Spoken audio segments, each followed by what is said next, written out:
Қайырлы күн баршаларыңызға. Бүгін сіздерге осындай тамшы самса дайындап көрсетемін. Бұл рецепті бұрыннан бері қолданамын. Самса қытырлақ, қатпарлы, өте дәмді болып шығады. Міндетті түрде жасаңыздар. Видеоны соңына дейін қараңыздар.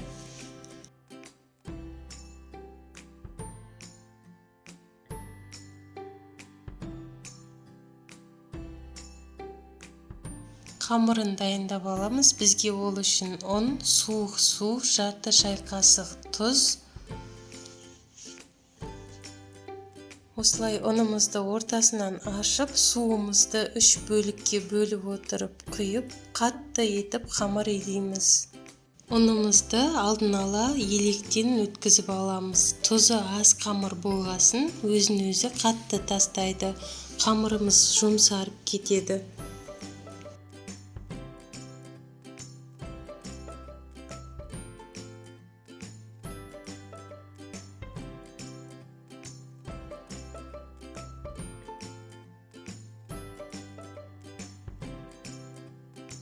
Осылай қатты етіп қамыр илейміз. Қатты күйінде тоңазытқышқа 1,5 сағатқа салафанға салып қоямыз.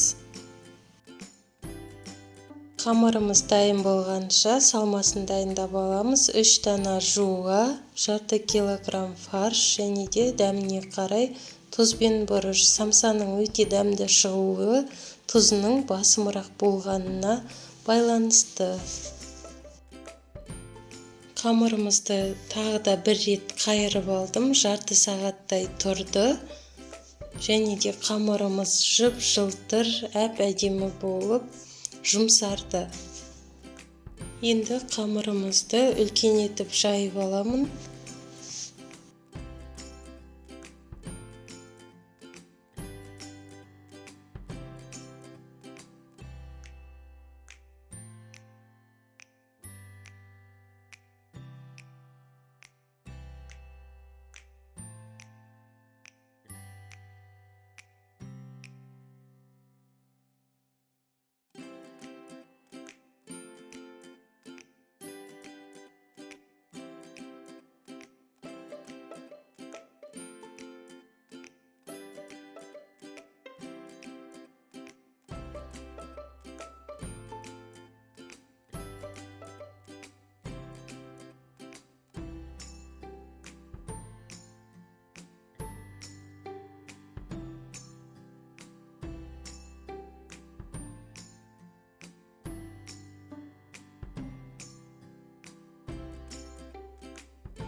Қамырымыз осылай әдемі болып, қатты жұқа емес, қатты қалың емес, орташа жұқалықта жайылуы қажет. Дайын болған қамырымызға бөлме температурасындағы сары майды 1 келкі етіп жағып шығамыз.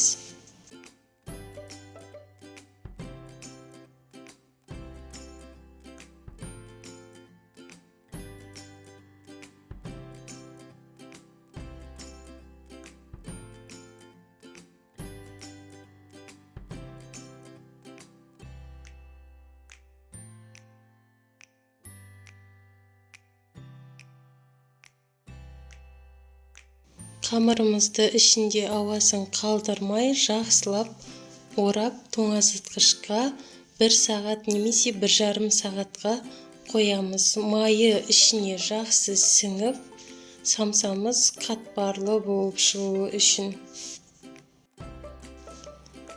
Самса бір келкі болып шығуы үшін қамырымызды 40-45 грамнан таразыда бөліп алуға болады. Таразы болмаса көз мөлшерімен бөліп алсаңыздар болады. Осылай қамырымызды жақсылап орташа қалыңдықта жайып аламыз.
Тамшы самсамыздың қалай түйілу керек екенін көрсетейін. Салмамызды қамырымыздың ішіне салып аламыз.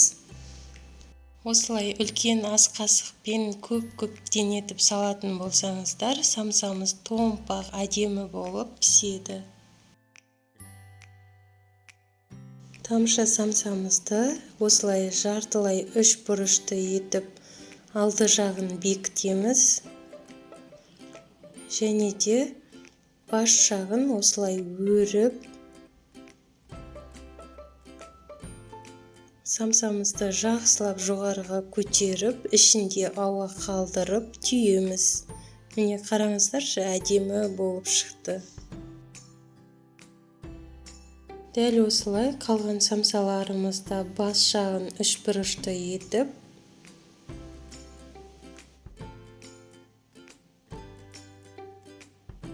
жоғары жағын өріп, ортасында ауа қалдырып, түйіп шығамыз.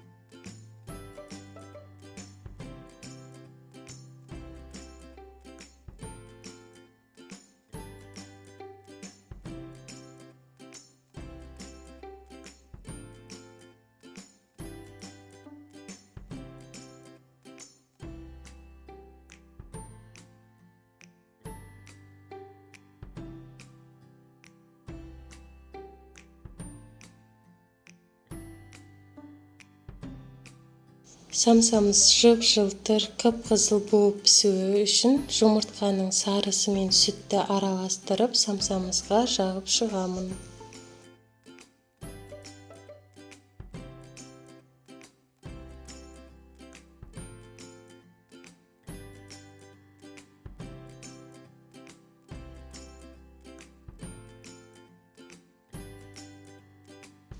Самсамыздың түрі әдемі болып шығуы үшін мен қара күнжутты пайдаландым.